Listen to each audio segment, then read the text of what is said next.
हाय. साधी simple tasty अशी भाजी मशरूम विथ पालक किंवा पालक विथ मशरूम. आ हा हा हा हा. काय झाली ना भाजी, तुम्ही खाणार ना तर बोट सुद्धा चाटणार. वा वा वा. करून बघा, खाऊन बघा आणि नंतरच मला कळवा की कशी होती भाजी. चला साहित्य सांगते. कांदा, लसूण, टोमॅटो आणि मशरूम तर हवेतच.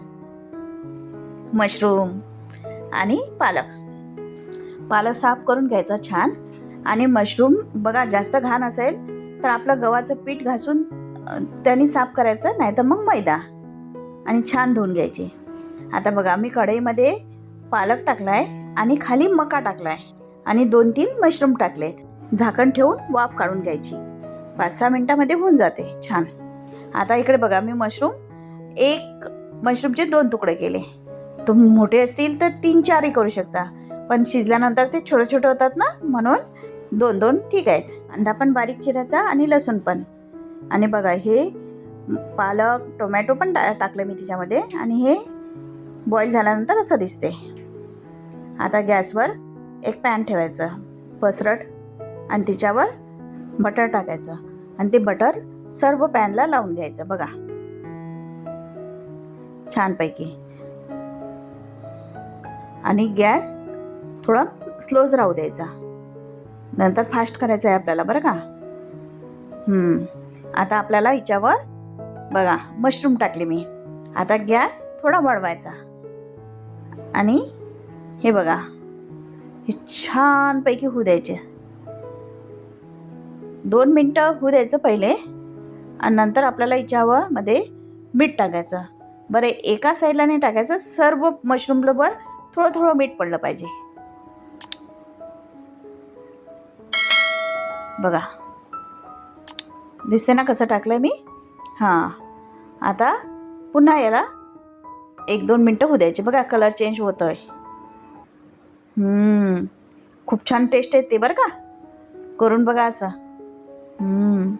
आता याच्यावर आपल्याला तिखट टाकायचं आहे, आणि तिखट पण तसंच टाकायचं, सर्व मशरूमवर लागलं पाहिजे असं. आता याला मिक्स करून घेऊयात. बघा कसं वाफ निघत आहे, त्यामुळे इतकी छान टेस्ट येते ना, खूपच. मशरूम तर हेल्दी असतातच, आणि पालक ते पण खूप हेल्दी बरं का. त्यामुळे ही भाजी खाऊन पण छान वाटते आणि एक वेगळंच समाधान होते. ही काहीतरी नवीन प्रकारे आपण केलंय आणि ते खूप टेस्टी आणि खूप मस्त झालंय. त्यामुळे करून बघा, खाऊन बघा, आणि मला नक्की कळवा की कसं झालं होतं. आता हे साईडला ठेवायचं, आणि पालक आणि हे मिक्सरमधून काढून घ्यायचं. आता गॅसवर कढई ठेवायची. कढई छान गरम झाली की तिच्यामध्ये तेल टाकायचं 2 चमचे. तेल छान गरम झाले की जिरे टाकायचे.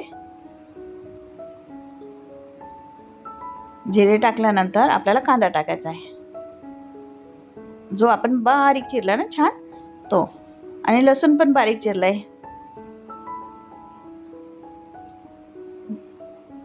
याला छान मिक्स करायचं. बघा, थोडा सोनेरी कलर येईपर्यंत आपल्याला याला असंच करायचं आहे, हलवत राहायचं कांद्याला. आणि नंतर याच्यात आता आपण मसाले ॲड करूयात. कांदा लसूण मसाला, नंतर धने पावडर, तुमच्या आवडीनुसार घ्या तुम्ही. आता आपल्याला तिखट घ्यायचं आहे, आणि हळद.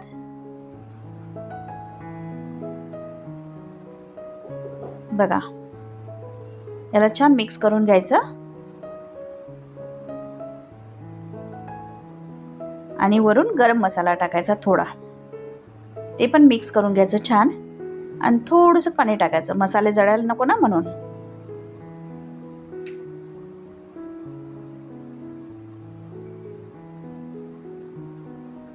आता आपल्याला याच्यामध्ये पालक टाकायचा, जो आपण मिक्सरमधून फिरवला आहे. याला एक वेगळी टेस्ट आली आहे.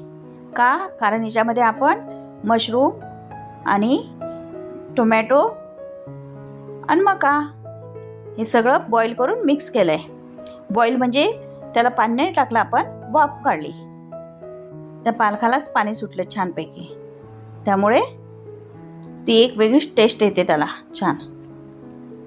बघा किती घट्ट ठेवायचं ते तुमच्या आवडीनुसार.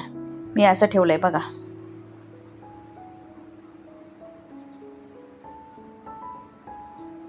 तुम्हाला घट्ट करायचं असेल तर थोडं 5 मिनटं आणखीन होऊ द्या याला छान.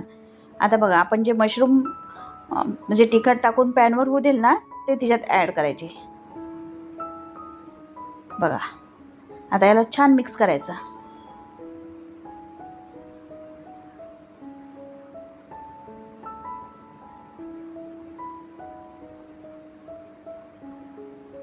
आणि मीठ टाकायचं.